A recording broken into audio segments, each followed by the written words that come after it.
चलें जी lesson start करते हैं। आऊज़ु बिल्लाहि मिनश शैतानिर रजीम, बिस्मिल्लाहिर रहमानिर रहीम, बिस्मिल्लाहि अल्हम्दुलिल्लाहि वस्सलातु वस्सलामु अला रसूलिल्लाह। रब्बि इश्रह ली सदरी व यस्सिर ली अमरी वहलुल उक़दतम मिन लिसानी यफ़क़हू क़ौली। आओ कुरान समझें आसान तरीक़ा से। हिस्सा अव्वल नमाज के ज़रिए लेसन नंबर 18 ए पार्ट 1 में कुरान पार्ट में आपको खुशामदीद। अस्सलामु अलैकुम वरहमतुल्लाहि वबरकातुहू। तो उम्मीद है कि लेसन जो है वो आप रिवाइज़ करके आएंगे। इधर अपना अपना आंसर तो सिलेक्ट करें ABCD में से हर बंदा। अच्छा ये मेरे पास एक वर्कबुक भी है, मुइज़ आपकी है, वेलकम बैक। मिड पे आपने जमा कराई और फाइनल पे आके आपने ले ली। तो जी कौन कौन पढ़ के आया, तैयार करके आया? माशाल्लाह। नहीं ये तो भी पढ़ना है ना, पिछलों की बात कर रहे हैं। हाँ माशाल्लाह जी, नहीं आप तो पढ़ के आए हैं, आप भी पढ़ के आए हैं। और कितने हैं जी? माशाल्लाह काफ़ी हैं, अच्छी बात है। अब वैसे भी एंड होने लगा है तो ज़रा थोड़ा स्पीड पकड़ लें, क्योंकि आपका फिर वो फाइनल क्विज़ आ जाएगा 1 से 20, फिर आपको टाइम नहीं मिलना, क्योंकि वो फिर शैतान लेट करवाता रहेगा और टाइम आपका ज़ाया हो जाएगा। फिर फाइनल क्विज़ में नंबर नहीं आएंगे, फिर आप कहेंगे ओ हो 20 लेसनों की जो मेहनत है वो ज़ाया हो गई। तो अल्लाह ना करे जी। यौम दिन, वसवास वसवसा डालने वाला, अंजल ना हु, ये इसी तरह है वो जो आप पूछ रहे थे। हाँ वो ये एंड पे हु लगेगा, ठीक है जी। अंजलना हो गया ना, ये हमने नाजल किया, और हु उसको, ठीक है, ये वो उसको है। तो आज के लेसन के अंदर हम जो है वो बड़ी एक ज़बरदस्त बात जो है वो सीखेंगे कुरान पार्ट के अंदर, कि कुरान सीखना आसान है और इसका सिखाना बेहतरीन काम है। इससे रिलेटेड एक दो हदीस और कुरानी आयात को हम डिस्कस करेंगे। और ग्रामर के अंदर जो है वो आज हमारी ग्रामर जो है वो कंप्लीट हो जाएगी और टेबल भी हमारे कंप्लीट हो जाएंगे।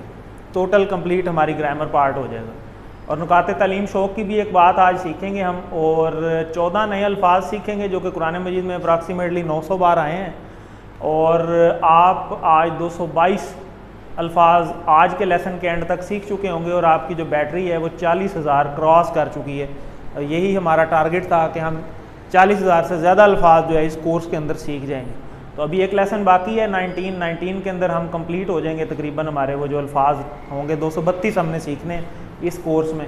तो अगले लेसन में 232 पूरे हो जाएंगे। और लेसन 20 जो है वो बड़ा ज़बरदस्त है। वो सारा टेस्टिंग है कि हमने जो किया है उसको हम टेस्ट करते हैं कुरान के साथ मिला के। तो वो इंशाल्लाह वो भी आने वाला लेसन। अब लेसन छोड़ने वाले नहीं हैं, आज नए इशारे भी हमने सीखने हैं। तो 7 होमवर्क ये आपको हर बार बताए जाते हैं। 2 तिलावत के हैं, 2 पढ़ने के हैं, MP3 ऑडियो वीडियो के हैं। अपने किसी न किसी दोस्त को इसका साथी ज़रूर बनाएं और नेक्स्ट कोर्स के लिए तैयार करें कि जी अब ज़ाहिर है एक कोर्स ख़त्म होता है दूसरा शुरू हो जाता है। तो उसके लिए आप 1 2 3 बंदे तैयार करें कि यार हमने किया है और आप भी करने की कोशिश करें। और अगर किसी का सही तरीके से नहीं हुआ तो वो अगले बैच में भी आ सकता है, कोई पाबंदी नहीं है कि जनाब आप नहीं आ सकते। और बिल्कुल सही हो गया तब भी आ सकते हैं। तो रिवाइज़ करते रहें, कोई मसला नहीं, जब मर्ज़ी आ जाएँ। और नए लोग तैयार करें कि आप लोग भी करें, इसमें जो है वो अपना कंट्रीब्यूशन डालें, आपके लिए सदका जारिया बनेगा। और नमाज में मुख्तलिफ़ सूरतों की तिलावत का इसका अहतमाम करें। आप मुंतखब लोग हैं, इसका जो है वो ज़रूर ख्याल रखें कि अल्लाह ने आपको कुरान सीखने के लिए इंतखाब इसका किया है। इस सफ़र को भी जारी रखें और इसको नज़रअंदाज मत करें। और अल्लाह से भीख मांगते रहें, रब्बी ज़िदनी इल्मा, अल्लाह से दुआ मांगते रहें कि या अल्लाह मुझे इसको सही तरह तैयार करने में मेरी मदद भी अता फरमा। तो मकसद नज़ूल पे हम बात कर रहे थे पिछले लेसन्स के अंदर। उसमें हमने देखा कि तदब्बर इसकी आयत पर सुनते वक़्त, तिलावत के वक़्त, इसलिए कुरान की अरबी समझना ज़रूरी है। क्योंकि तदब्बर तभी हो सकता है, गौर व फिक्र तभी हो सकता है जब आपको कोई चीज़ समझ आ रही है। वो अखबार नहीं है कि अखबार की तरह पढ़ दिया उसको, कि जी कोई बंदा कहे जी मेरे पास तर्जमे वाला कुरान है तो आप तर्जमे वाला कुरान खाली पढ़ते जाएं, तब भी उसकी गहराई को समझना बहुत ज़्यादा ज़रूरी है। क्योंकि आपको याद होगा कि हमने शुरू में ही आपको बताया था कि अरेबिक जो है वो सुपीरियर लैंग्वेज है।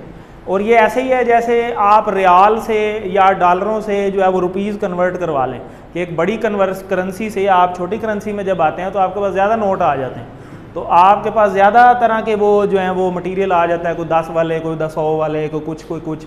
तो वो सारे दें आप तब जाके वो कोई रियाल या डॉलर के थोड़े से नोट आते हैं। तो ये अरेबिक जो है ये बड़ी गहरी लैंग्वेज है। इसमें तर्जमे भी मुख्तलिफ़ तरह के निकलते हैं, तफसीर भी मुख्तलिफ़ तरह की निकलती हैं। जितनी अंडरस्टैंडिंग जिसको बनेगी वो उतनी गहराई में ज़ाहिर है चला जाएगा। लेकिन फिर भी जो असल लैंग्वेज है उसका मकाम वही रहता है, उसकी चेंज कर देने से वो असल की वैल्यू ख़त्म नहीं हो जाती। ज़ाहिर है असल तो फिर असल ही है। आप तो यानी तर्जमा तो आपने किया अपनी अंडरस्टैंडिंग के लिए, लेकिन असल जो बरकत है उस चीज़ की वो अरेबिक में ही रहेगी। ये बात भी अपने जहन में रखनी जो है वो ज़रूरी है। तो कोई कह सकता है कि मैं कुरान का तर्जमा पढ़ लेता हूँ, तो हम कहेंगे कि कुरान का तर्जमा किया ही नहीं जा सकता। ये कोई अंधी अकीदत की बात नहीं है, इसको भी हम साबित करते हैं एक छोटी सी एग्जाम्पल से। तो कुरान का तर्जमा नहीं किया जा सकता। मिसाल, इस इंसानी कलाम का तर्जमा कीजिए, ये भी एक इंसानी कलाम हमारे उर्दू का लफ्ज़ है जी।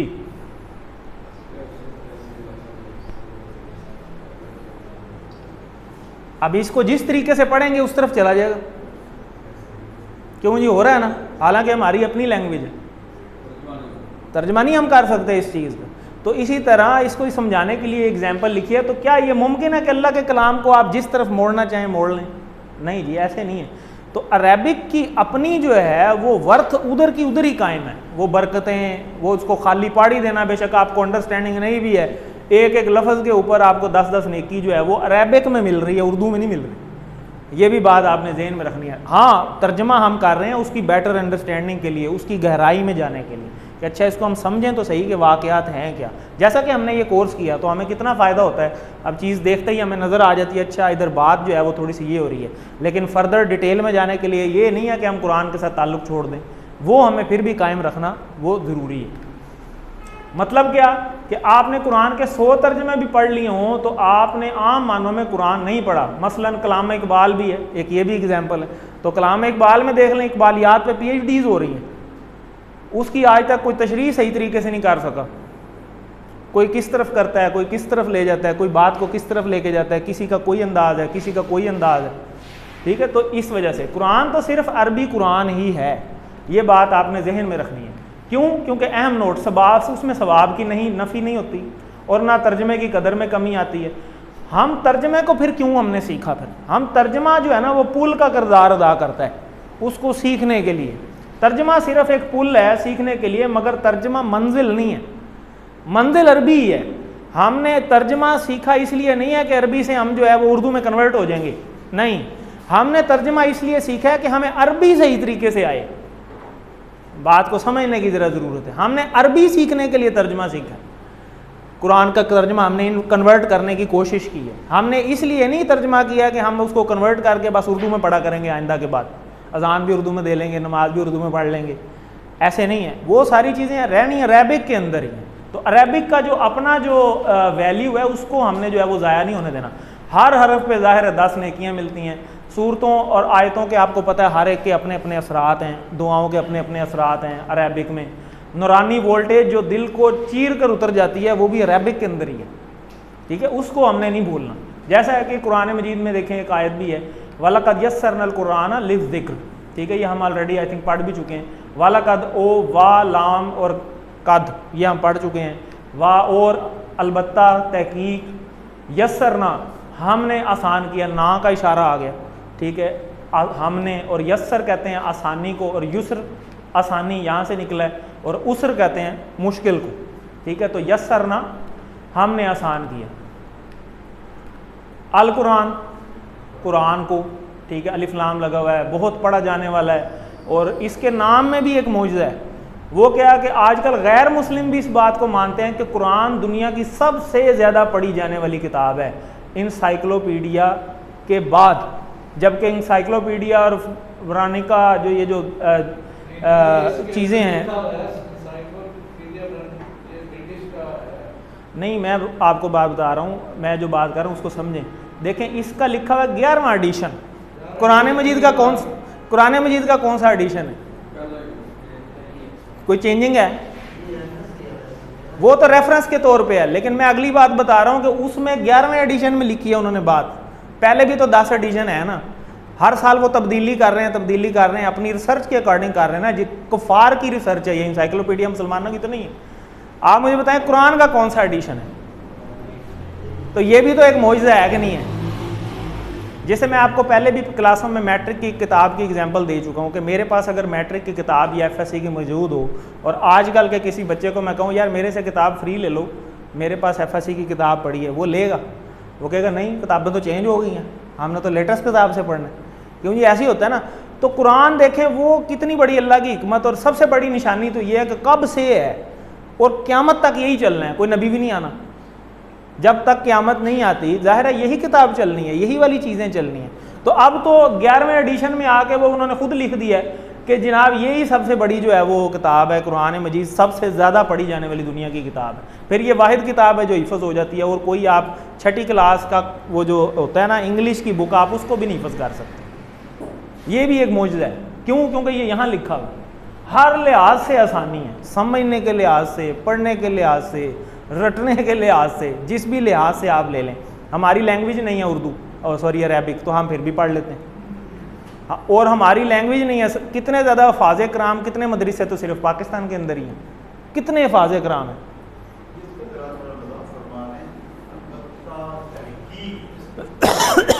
देखें ये आपने कहीं पढ़ा हुआ है पहले? कहाँ पढ़ा हुआ है? कोई याद कराएगा?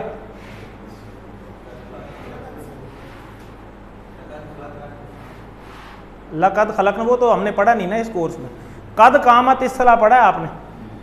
उसमें हमने कद पढ़ा था, तहकीक, ठीक है। और हमने लाम की आपको कैटेगरीज दिखाई थी 3, अगर आपको एक याद हो तो एक स्लाइड आपको दिखाई थी जिसमें लाम के मायने तब्दील हो जाते हैं, ठीक है। लाम लिए के लिए हो जाता है जब इसम के साथ आ जाता है, और लाम जब फ़ेल के साथ आता है उसका और मतलब हो जाता है, और लाम जब हरफ के साथ आता है तो उसका और मतलब हो जाता है, ठीक है।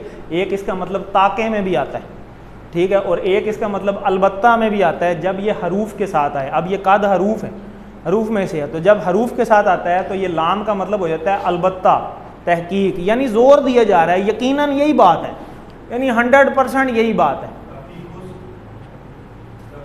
हाँ, लफ़ी खुस्र उसमें भी लाम आया, ठीक है। तो लफ़ी में भी देखें वही आया, ठीक है। तो वो आप ये दोनों चीज़ें पढ़ चुके हैं, लाम भी और कद भी। वाओ का मतलब और, यस्सरना अल कुरान लिज़्ज़िक्र, लिज़्ज़िक्र ये देखें लाम, यहाँ पे लिए में मतलब आ गया, ठीक है। ज़िक्र क्या है? ज़िक्र करना, ये फ़ेल है, तो जब फ़ेल के साथ आ गया तो फिर ये लिए में आ गया, ठीक हो गया। तो लिए लिज़्ज़िक्र, ठीक है, ज़िक्र के लिए। अब यहाँ हम समझते हैं ज़िक्र का क्या मतलब। ज़िक्र का मतलब है याद करना, समझना और नसीहत हासिल करना। असल चीज़ जो है वो ये वाली कि समझना और नसीहत हासिल करना। समझ आएगी तो नसीहत हासिल होगी ना। जैसा कि शुरू में आपको याद होगा इंट्रोडक्शन लेक्चर में हमने बात की थी कि जी दिन के 6 लेक्चर, वो एक स्लाइड अगर आपको याद हो तो दिन के 6 लेक्चर वही हैं जिनमें 6 रकातों के अंदर तलावत होती है मस्जिद में, नमाज के अंदर सिर्फ 6 में होती है ना, फजर की 2, ठीक है, इसी तरह मगरिब में, इसी तरह ईशा में। तो वो दिन के 6 लेक्चर बन जाएंगे सिर्फ कि तंजिया वो बात लिखी हुई है कि जब आपको एक चीज़ समझ ही नहीं आनी है, एक बंदा आपको जर्मन लैंग्वेज में आकर 6 लेक्चर दे के चला जाए और आपको लैंग्वेज आती नहीं है, तो आप सिर्फ सारी हिलाते रहें, ठीक है सर जो कह रहे हैं बस ठीक है, कोई ऊँग रहा है, कोई सो रहा है, कोई कैसे है, तो समझ तो ना आई। फिर तो समझने के लिए, तदब्बर करने के लिए, एक पीछे हमने स्लाइड एक लेक्चर भी पढ़ा, तदब्बर गौर व फिक्र के लिए हमें एक चीज़ को समझना ज़रूरी है। ये कोई अखबार या ऐसी कोई आम किताब नहीं है, ये अल्लाह की किताब है, नबी पाक सल्लल्लाहु अलैहि वसल्लम पे नाजिल हुई, बड़ी ज़बरदस्त और हाई लेवल किताब है, इससे बड़ी किताब कोई नहीं है, ठीक है। और आखिरी किताब है वैसे भी जो नबी पाक सल्लल्लाहु अलैहि वसल्लम पर नाजिल हुई, तो इस पर हमें गौर व फिक्र करना चाहिए। अब समझना है हमने कि आसानी किस लिए, ज़िक्र के लिए, यानी हिफ़्ज़ करने, देखें याद करने, समझने और नसीहत हासिल करने, फतवे देने, अहकाम निकालने के लिए। मज़ीद में ये एक अदा काम करने के लिए थोड़ी ज़्यादा मेहनत की ज़रूरत है, जैसे उलमा करते हैं, वो अपना एक पूरा कोर्स करते हैं। इसी तरीके से आपने खुद देख लिया आपके सिर्फ 20 घंटे आपने दिए हैं, आप आज 18वां लेसन है, ठीक है, तो आप देख लें 40,000 वर्ड्स आप खुद सीख गए। सिर्फ इतना सा टाइम 18 लेसन करने के बाद आप 40,000 आज हमारे वर्ड्स जो हैं वो कुरान मजीद के क्रॉस हो जाएंगे, जो हमें खुद आते हैं, ठीक है। और थोड़ी सी ग्रामर के साथ अगर हम करें तो ये सारी काम हम कर सकते हैं। तो कितना आसान है कुरान, सुभान अल्लाह। अगर अल्लाह ये आसानी हमें ना देता तो फिर ये मेरे वाला चला दें, क्योंकि मैंने तो क्लास लेनी है, मेरी मजबूरी है, ये अभी भी मुझे पसीना आ रहा है। तो कितना आसान है कुरान, सुभान अल्लाह। तो अल्लाह ने देखें ये वाली आसानी रखी भी कहाँ है, नमाज में, जो हम रोज़ पढ़ते हैं।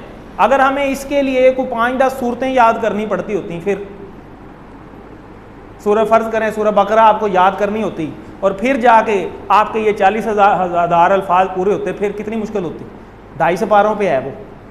तो अल्लाह ने कैसी ज़बरदस्त हिकमत के साथ कुरान का भी डिज़ाइन कर दिया कि नमाज के अंदर ही 40-50 हज़ार अल्फाज रख दिए, कि उन्हीं को अगर हम गौर फिक्र के साथ थोड़ा सा पढ़ लें तो हमारी कुरान के साथ जो अगला स्टेप है वो ही 50% खुद ब खुद कवर हो जाता है। और बाकी थोड़ा सा अगर हम ताल्लुक़ बनाना शुरू करें तो आहिस्ता आहिस्ता, जैसे QC2 है, जो लोग QC2 कर लेते हैं वो 80% पे पहुंच जाते हैं, जो QC3 कर लेते हैं वो 90% पे पहुंच जाते हैं। QC2 भी इसी तरह 20 घंटों की क्लासें हैं, जैसे ये QC1 था, इसी तरह QC3 भी 20 घंटों की क्लास है। तो टोटल अगर हम निकालें तो अपनी ज़िंदगी के सिर्फ 60 घंटे अगर आप दे दें तो आप 90% कुरान मजीद सीख चुके होते हैं। तो कितनी कितनी ज़िंदगियाँ हमारी गुजर गई हैं और कितनी हम अभी उम्मीद रखते हैं कि जी इतनी हमारी है और पता तो कोई नहीं है। तो कितना टाइम गुजर गया, और 60 घंटों को अगर निकालें तो मेरा ख्याल है एक हफ्ते का भी टाइम नहीं बनता, 3 दिन बनते हैं, 3 दिन के ही 72 घंटे बनते हैं। तो वो सिर्फ 60 घंटे की क्लासें हैं टोटल, और अभी आपने सिर्फ 20 दी हैं। तो हमने अपनी ज़िंदगी का थोड़ा हमें मुहासबा करने की ज़रूरत है कि हमने टाइम किस तरफ निकालना है। ये तो अल्लाह की मेहरबानी है कि चीज़ें इतनी आसान अल्लाह ने कर दी हैं, वरना हमारी देखें लैंग्वेज भी नहीं है, तो फिर भी हमारे लिए अल्लाह ने इतना आसान बना दी। तो यही बातें यहाँ पे इसबाक हैं सारी, कि अमल से हमें शुक्र अदा करना चाहिए कि अल्लाह ने कितना आसान कर दिया। उसके लिए नीयत बनाएं, प्लानिंग बनाएं कि या अल्लाह मुझे जल्द से जल्द जो है ना ये करना जो है वो मुझे तौफीक दे दे। अल्लाह की तौफीक से है। अल्लाह ने फरमाया तुम चाह भी नहीं सकते जब तक हम ना चाहें। तो नेकी की तौफीक भी अल्लाह की मर्ज़ी से है और बुराई से बचने की तौफीक भी अल्लाह की मर्ज़ी से है। तो अल्लाह से तौफीक मांगते रहें। तो जैसा कि सूरह फतह में भी हमने देखा कि पहले हम अल्लाह की मदद मांगेंगे तो फ़तह आएगी, अल्लाह की मदद नहीं होगी तो फ़तह नहीं मिल सकती। तो खुद ब खुद नहीं आएगा, कुछ ना कुछ मेहनत तो करनी ही पड़ेगी। बैठे बैठे कुछ भी नहीं होता। इंसान के लिए वही कुछ है जिसके लिए वो कोशिश करता है। दो चल के आता है, अल्लाह उसकी तरफ दौड़ के आता है। तो कितनी ज़बरदस्त बात है। तो हम चलना भी नहीं चाह रहे होते, तो अगर हम चलना तो कम से कम शुरू करें, अपनी नीयत बनाएं। क्यों जी, सारे कोशिश करेंगे कि हमारा ये सफ़र जारी रहे। तो ख़ुद के लिए आसान है, दूसरों को नसीहत करने के लिए भी आसान है। अच्छी तरह सीखेंगे तो दूसरों किसी को बताएंगे ना। जब खुद ही नहीं आता होगा तो दूसरे को हम क्या बात करें, किसी को क्या दलील दें। फिर जो कोई कहता है हम कहते हैं हाँ जी ऐसा ही होगा। और प्रॉब्लम भी यही है, क्योंकि हमें एक चीज़ का पता नहीं होता, तो हमें जो कोई जो बात बताता है हम वो मान लेते हैं। अगर हमें खुद उस चीज़ का नॉलेज होगा, खुद चीज़ों का पता होगा, तो हम उस चीज़ को क्रॉस वेरीफाई कर सकते हैं कि हाँ जी ठीक है।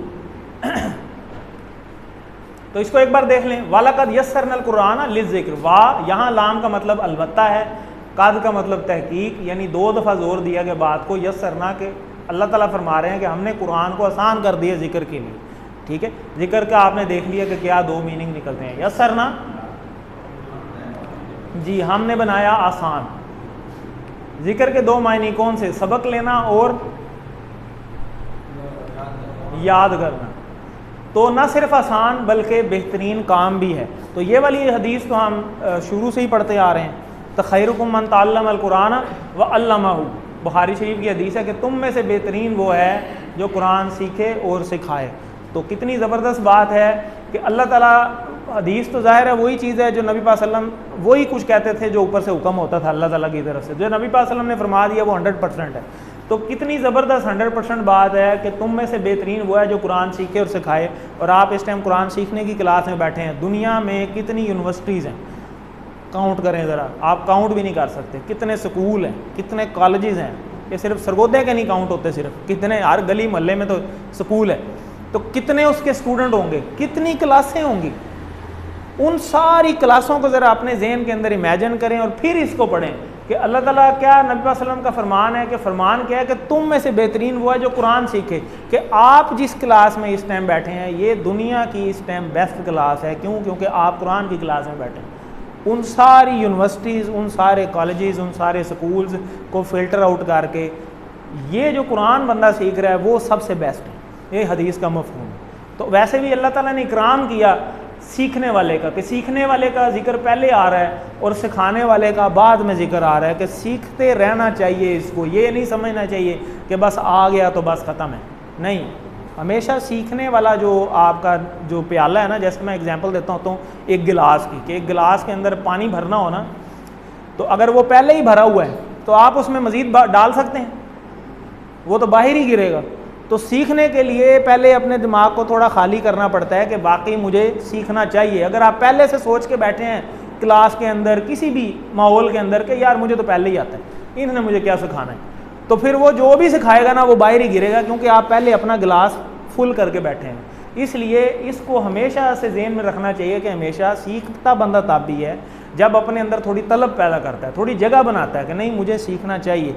और ये अल्लाह का इकराम है कि सीखने वाले का ज़्यादा जिक्र पहले है। और वैसे भी एक असूल की बात है, पहले सीखेगा तो तभी सिखाएगा ना। ऐसा तो नहीं हो सकता कि पहले सिखा दे और बाद में सीख ले। तो ज़ाहिर है पहले खुद सीखे और फिर बाद में उसको सिखाए। और दरमियान में वाव लगी हुई है। वाव का मतलब क्या है?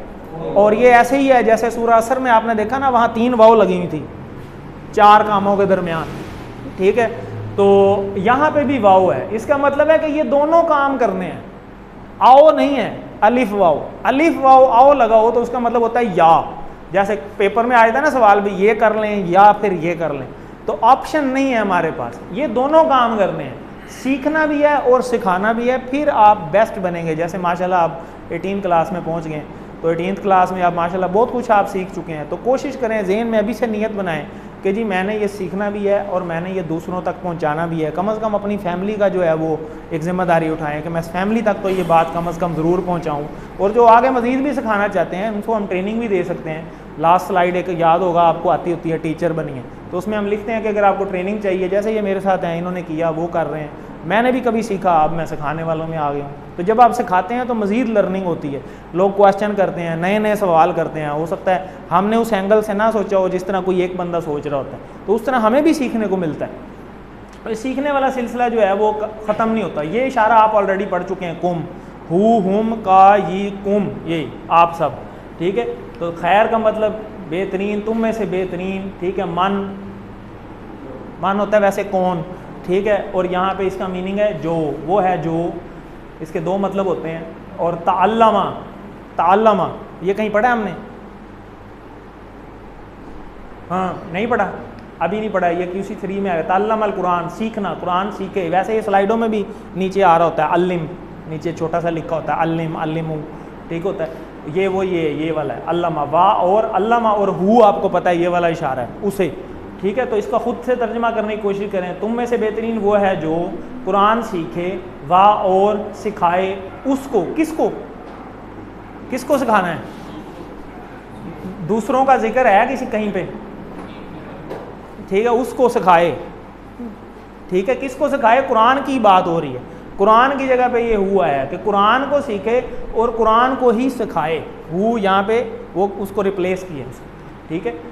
आगे चलें। खैर, अब इसका हम तर्जुमा देख लेते हैं। खैर अच्छा, बेहतरीन, खैरुकुम तुम में से बेहतरीन। मन के 2 मतलब हैं, कौन और जो। जैसे मन रब्बू का आया था, वहाँ पे मतलब था कौन।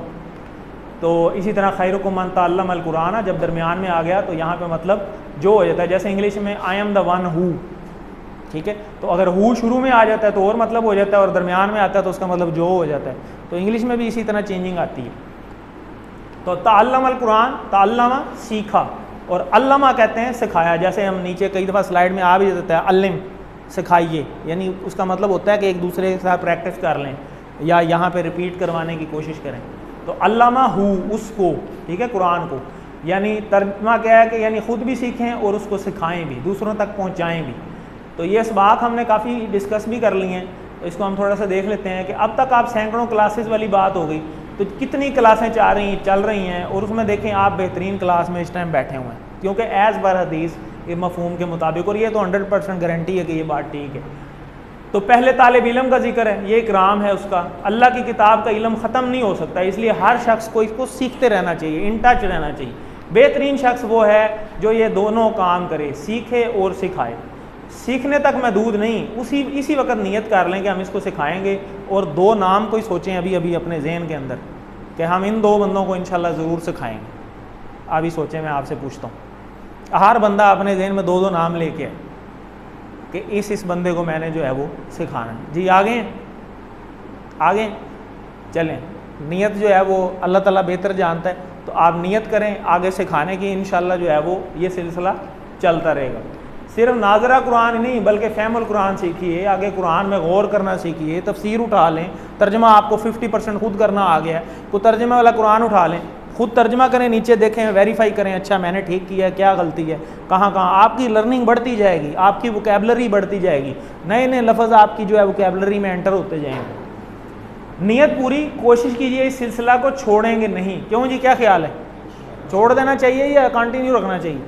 जारी रखना चाहिए, ठीक है। ये देखें, ये लिखा भी आ गया अल्लिम, ये वही है, इसका मतलब है सिखाइए, ये यहाँ से है जी। खैरुकुम, जी तुम में से बेहतरीन। व अल्लमहू, और सिखाइए उसको, ठीक है, 3 टुकड़े हैं इसके, सिखाता है उसे। तअल्लम अल कुरान, जी सीखता है कुरान, ठीक है जी, ये सीखिए। तो कुरान सीखने का मतलब है, क्या मतलब है? तो सारे ही हैं ये, ठीक है। तो हर तरह से हमें इसको सीखना चाहिए, ठीक है। उसके लिए, इसको सीखने के लिए मुख्तलिफ हमें कोशिश करनी चाहिए, मुख्तलिफ लोगों से, ऐसों के साथ, ऐसी कंपनी में हमारा ताल्लुक़ बन जाए जिनको कुरान आता है। किसी को हो सकता है तफसीर का पता हो, किसी आलिम से ताल्लुक़ बनाएं, ठीक है, किसी ऐसे बंदे से ताल्लुक़ बनाएं कि जो आपको मज़ीद इन्फॉर्मेशन दे सके।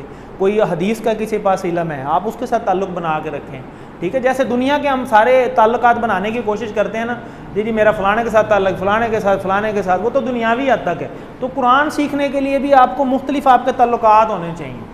हर कितनी मस्जिदें, आप हर कोई जो है वो किसी ना किसी मस्जिद में जाकर नमाज़ पढ़ता होगा, हर मस्जिद में कोई ना कोई आलम साहब ज़रूर मौजूद है। उनके साथ अच्छा ताल्लुक़ बनाएं आप, ताकि उनसे कोई भी बात डिस्कस कर सकें, कोई भी बात पूछ सकें। ज़ाहिर है जो उलमा का रुतबा है वो तो उसको तो नहीं हम पहुंच सकते, उनसे मज़ीद आप इसको सीखने की कोशिश करें। कहने की मुराद ये है कि इसको यहीं पे ब्रेक नहीं लग जानी चाहिए कि जनाब आज 40% हमने कर लिया, बा ठीक है जी। हमारा असल टारगेट तो है ये कंटिन्यू रहे, और कोई भी पोजीशन मेंटेन करने के लिए भी उस पर कंटिन्यूस एफर्ट चाहिए होती है।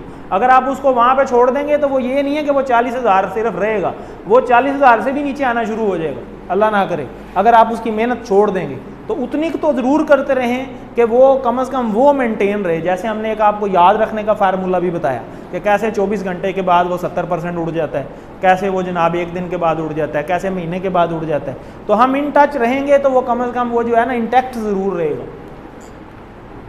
हज़रत मोहम्मद सल्लल्लाहु अलैहि वसल्लम ने सिखाया कुरान, फिर क्या किया, कैसे? तो हर तरह से ही है। तो सबसे बेहतरीन शख्स वो है जो जी सीखता है और सिखाता है उसे। ये और लगा हुआ है अंदर, या वाली ऑप्शन नहीं है। आगे देखें, सबसे अहम नियत है कि इन्नमल अमालु बिन्नियात, बड़ी आसान हदीस है, और बुखारी शरीफ में ये कहते हैं कि मुख्तलिफ एडिशंस के अंदर पहले नंबर पे है, क्योंकि हर चीज़ का इब्तदा नियत से ही है। तो अगर एक बंदा नियत कर ले भी आज मैंने क्लास में जाना ही नहीं, वो आएगा, वो किसी और को साथ लेके आएगा, वो खुद ही नहीं आ रहा, उसकी अपनी नियत ही नहीं है, तो उसने दूसरों को क्या लेके आना है। जैसे आपने किसी को खाना खिलाना है तो आपकी अपनी पहली नियत बनी हुई है, नहीं यार नहीं, तो वो सारे तो बेचारे भूखे ही रहेंगे, क्योंकि आज खिलाने वाले की नियत ही नहीं है। ऐसे ही है ना। तो इसी तरह सीखने के लिए भी पहले नियत चाहिए। आप नियत जो है ना वो बहुत बड़ी चीज़ है। आप नियत करें कि नहीं जी मैंने ये काम करना है, उससे जैसे वो आपने देखा कि वो शैतान कैसे अटैक करता है, वो आपने एक सर्कल आपको दिखाया था पहले कि पहले वो वसवसा डालता है, ठीक है, फिर वो आगे नियत बनती है, नियत से वो अमल में चेंज होती है, अमल से वो आदत बनती है, आदत से वो फिर एजेंट बन जाता है, तो पक्का पक्का एजेंट बन जाता है। तो हम दीन के भी तो एजेंट बन सकते हैं। तो काम इसका भी नियत से शुरू होता है। नियत बनेगी तो अमल की तरफ चलेंगे, अमल करते रहेंगे तो आदत बनेगी, आदत बनती रहेगी तो हम ये पॉजिटिव साइड पे एजेंट बन जाएंगे उस चीज़ के। ज़रूर नेगेटिव साइड पे हमने जाना है। तो इसका हम देख लेते हैं। इन देखें, इन हमने कहाँ से सीखा? इंशाअल्लाह से, ठीक है, ये हमें ऑलरेडी पता है। तो इंशाअल्लाह अगर अल्लाह चाहे, और इन्नल्लाह मअस साबिरीन, ठीक है, बेशक अल्लाह सब्र करने वालों के साथ है। तो याद रखने का बहुत ही अहम राज क्या है कि मिसालों से याद रखें। आज एक नया हमने लफ्ज़ सीखना है, इसलिए आपको थोड़ी सी बात बताई जा रही है ये कि मिसालों से याद रखते हैं तो मायनी जल्दी याद हो जाता है, मायनी जल्दी याद आएंगे, हमें इतना लेट नहीं होगा, सोचना नहीं ज़्यादा पड़ता, और एक लफ्ज़ दूसरे में मिक्स भी नहीं होता। ये भी बड़ी ज़बरदस्त बात है। तो इसको भी अब हमने इस हदीस से याद रखना है। इसको दो टुकड़े नहीं कर देने कि जी इन्ना और माँ अलग अलग हैं, क्योंकि हमने दोनों पढ़े हुए हैं। हमने इन्ना बेशक पढ़ा है और माँ के हमने 3 मतलब पढ़े हैं, क्या, नहीं और जो, ठीक है। तो इसके अलग-अलग टुकड़े नहीं करने। ये इन्ना माँ का मतलब 2 होते हैं, बस या सिर्फ, ठीक है।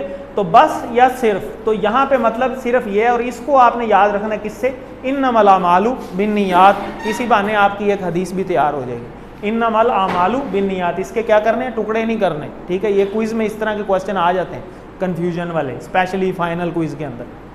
तो आगे इसको देखते हैं। इन्नमा बस, इन्नमल अमालु बिन्नियात, अमाल तो बस नीयतों पर है। तो अमाल, अमल से आमाल, अमल की जमा आमाल है। बिन्नियात, बी आप पहले पढ़ चुके हैं बिस्मिल्लाह के अंदर, पहले शुरू वाले लेसनों में। बी का मतलब से, ठीक है, नियतों पर, नियतों से हैं या नियतों पर हैं। निया, नियात। तो इसको हम देख लेते हैं। तो इसमें देखें एक बड़ी ज़बरदस्त बात लिखी है कि क़यामत के दिन ये हदीस का मफ़हूम है कि पहले, सबसे पहले 3 लोगों का जो है ना वो फ़ैसला होना है। सबसे पहले एक कारी का, ठीक है, एक जो कि टीचर होगा कुरान का, ठीक है, और एक सखी और एक शहीद। पूरी हदीस इस तरीके से, यहाँ पे मेरे ख्याल एक का ही जिक्र है। तो 3 बंदों का सबसे पहले फ़ैसला होना है। एक कारी जो कुरान टीचर हो, ठीक है, और एक हो जनाब शहीद, और एक सखी। ये 3 बड़े रुतबे हैं। तो अल्लाह ताला जब इनको अपने जो है वो उसके लिए बुलाएंगे इंटरव्यू के लिए, तो ये कहेंगे कि हमने तो ये बड़े काम किए हैं दुनिया के अंदर, हमने तो ये किया, हमने वो किया। कारी कहेगा जी मैं तो दीन का काम करता रहा। शहीद कहेगा मैंने तो जान दे दी अल्लाह ताला आपके लिए, ठीक है। और सखी कहेगा भी मैंने तो माल ही इतना लुटाया आपके रास्ते में। अल्लाह ताला क्योंकि नीयतों के हाल जानते हैं, अल्लाह ताला फरमाएंगे तुमने ये मेरे लिए नहीं किया, तुमने तो दिखावे के लिए किया। तो नीयत से यहाँ पे बात बताई जा रही है कि नीयतों का खोट नहीं होना चाहिए। जो काम हमने करना है खालिसतन अल्लाह ताला की रज़ा के लिए करना है कि अल्लाह हमें इसकी जज़ा देगा, कोई बंदा दे ही नहीं सकता। जब उसमें मिलावट आ जाती है, शोबाजी वाली और किसी को दिखावे वाली, तो वो मिलावट में चला जाती है वो चीज़। तो ऐसे बंदों को उठा के सबसे पहले जहन्नम का ईंधन बना दिया जाएगा कि तुम तो जाओ ना सबसे पहले। तो ये कितने बड़े रुतबे हैं देखें, कारी, शहीद और सखावत, सखी होना। तो ये इन तीनों का सबसे पहले फैसला होना है नीयतों के ऊपर, क्योंकि नीयत ठीक नहीं थी, काम तो करते थे। इसलिए हमें नीयतों का अपना ख्याल रखना है। और इसका सिंपल सा हल है, आप कोई नेक अमल करें, शैतान साथ ही अटैक करता है शोबाजी के हवाले से, तो साथ ही अल्लाह ताला से इस्तग़फ़ार पढ़ लें कि या अल्लाह मैंने ये जो भी काम किया है अल्लाह खालिस्तन आपकी खातिर की है, तो मेरी नीयत को खालिस कर दें, और मेरी अगर कोई कमी बेशी है तो मैं उस पर इस्तग़फ़ार करता हूँ। तो नेकी के बाद जब आप इस्तग़फ़ार करते हैं ना, तो वो फिर उस पर स्टैंप लग जाती है कबूलियत की, वो उसमें जो कमी बेशी होती है ना वो कफ़ारा हो जाता है एक तरह का उसका। तो ये अमाल करने का एक तरीका है। तो ऐसे अमल को अल्लाह कबूल ही नहीं करता जिसके अंदर किसी भी तरह की मिलावट हो। जैसे दूध के गिलास में अगर पेशाब का एक कतरा भी मिला दे, कोई पिएगा, कोई भी नहीं, सबको घिन आएगी, ठीक है। तो गिलास क्या पूरा देगचा भी हो तो कोई नहीं उसको देखेगा। तो इंशाल्लाह हम सिर्फ़ और सिर्फ अल्लाह को की खुशी के लिए ये काम करेंगे, कुरान सीखेंगे भी और सिखाएँगे भी इंशाल्लाह। तो दुनिया के शायद 90% मुसलमानों को ये कुरान मजीद खुद भी आता भी नहीं है, तो उन तो हमने कैसे सिखाना है? खुद सीखेंगे तो उन तक लेकर जाएंगे ना। और फिर किसी गैर मुस्लिम के साथ अगर हमारा टाकरा हो जाए तो वो हमसे कोई चीज़ पूछने लग जाए और हमें खुद ही ना आती हो, तो कैसी एक अजीब बात है। हम किस तरह के फिर मुसलमान हैं? तो हमें अपने आप को तैयार करना है, अपने लिए भी और दूसरों के लिए भी, कि हमें एक चीज़ आती है अगर, तो हम उसे दूसरों तक पहुंचाने वाले बने। गैर मुस्लिमों तक तो तब जाएंगे जब हम खुद पहले अपने आप को तो तैयार करें। तो अपने आप को भी तैयार करें और फिर दूसरों तक जो है हम इस चीज़ को लेकर जाने वाले बने। तो ये देखें वो फिर आ गया, अल्लिम इन्नमल आमालु बिन्नियात। इन्नमा के कितने टुकड़े हैं? कोई भी नहीं है, ये अकेला ही है। इसका मतलब है बस या सिर्फ। तो अमाल तो बस नीयतों पर हैं। इन्नमा के मायने बताइए? सिर्फ, ठीक हो गया। कुरान के कुछ कारी हज़रात को जन्नत में फेंक दिया जाएगा, किस वजह से? बुरी नीयत की वजह से, ठीक है जी। अब ये 3 देखें, इन्ना, इन्नमा और एक इन दूसरे वाले भी थे के, वो 2 थे, अशहदु अल्ला इलाहा और अशहदु अन्ना मुहम्मदन, उसमें 2 हमने सीखे थे। तो ये 5 हो गए। अब इन्नमा इसमें ऐड हो गए, इसका मतलब है सिर्फ। और इसको हमने किस मिसाल से याद रखा है? इन्नमल आमालु बिन्नियात, ठीक है। और ये खाली 3 ही 2000+ टाइम्स कुरान मजीद में आए हों। तो यहाँ तक हमारा जो है वो पार्ट A कंप्लीट होता है।